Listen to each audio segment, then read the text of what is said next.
Au-delà des nuages, des vents qui grondent, sur terre, dans le ciel, le bout du monde, info qui tourne et qui résonne. Le Doc News capte chaque onde. Les nuages dansent le bas. Salut à toutes et à toutes, c'est le Doc News pour la news, j'espère que vous allez bien. Moi ça va super, ce matin en me levant je viens de tomber sur une news assez rock'n'roll.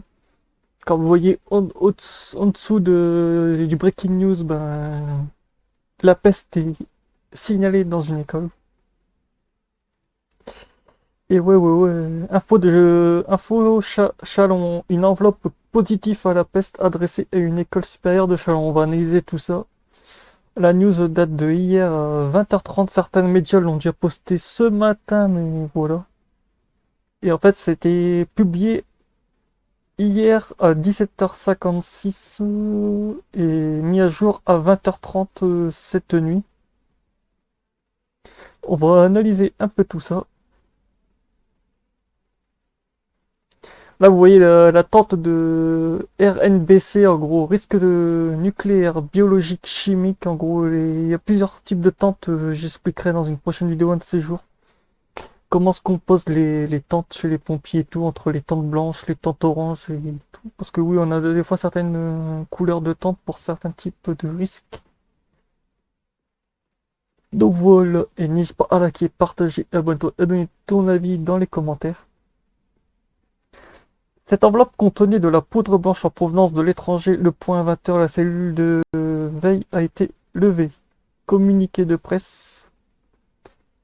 Communiqué de la préfecture avec un point de la situation à 19h30. Compte tenu du risque biologique relatif à une suspicion de peste contenue dans une enveloppe reçue par un établissement de formation de Chalon-sur-Saône, un laboratoire spécifique a été saisi pour procéder à une analyse complémentaire.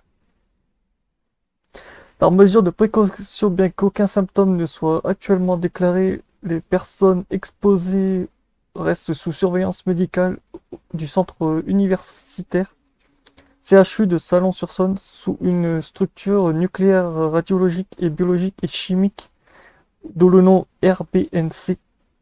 L'acronyme RBNC, c'est pour ça que je parlais de RBNC au début de la vidéo. Pour rappel, dans ces circonstances, il n'existe aucun risque de contamination de personne à personne. La situation est à ce stade stabilisée. Le préfet de Chalon et Loire tiendra aux côtés de l'ARS, du C10 et des services de police un point d'information pour la presse demain matin à 8h en préfecture, salle une pièce. Le préfet de Salon-en-Loire vient de procéder à la levée de la cellule de veille. Communiqué de la préfecture de Saône-et-Loire. Plusieurs enveloppes en provenance de l'étranger ont été reçues par le centre de formation de Collent School à Salon-sur-Saône. La poudre de couleur blanche était présente dans l'une de ces enveloppes et a été analysée et testée positive à la peste.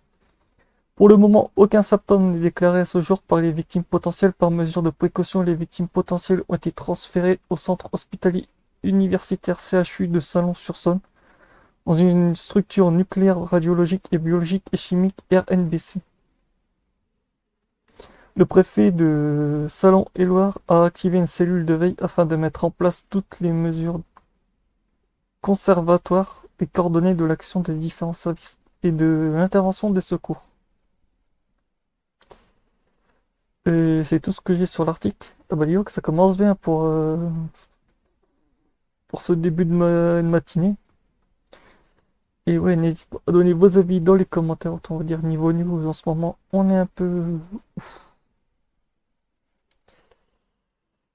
C'est assez violent, mais je crois que j'ai un peu plus de news dessus. Attendez, je vais checker un peu les...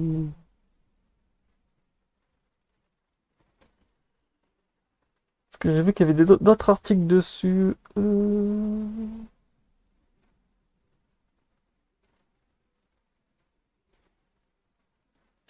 Ah, d'accord. En fait, les courriers reçus dans une école en Chalon-sur-Saône ne contiennent finalement pas de traces de peste.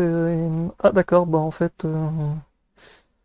Sur une autre news, ils viennent de le dire, ouais. 6 employés étaient en observation. Selon les informations de France Bleu Bourgogne, 6 employés de l'école ont été en contact avec cette poudre. Les pompiers ont dû intervenir avec une cellule de risque chimique pour prendre en charge ces employés qui ont été transférés par la précaution au CHU de Chalon-sur-Saône. Dans une structure nucléaire radiologique bio, je l'avais déjà dit, face à la suspicion de cette maladie mortelle dont les derniers cas observés en France remontent à 1945. Ah oui, c'est... D'accord, d'accord. En fait, c'était tout, en fait. C'était tout niveau news. Donc voilà, c'était en fait un... Le risque est écarté actuellement. C'est bon, voilà. C'est tout pour la prochaine news. Portez-vous bien. Tchuss.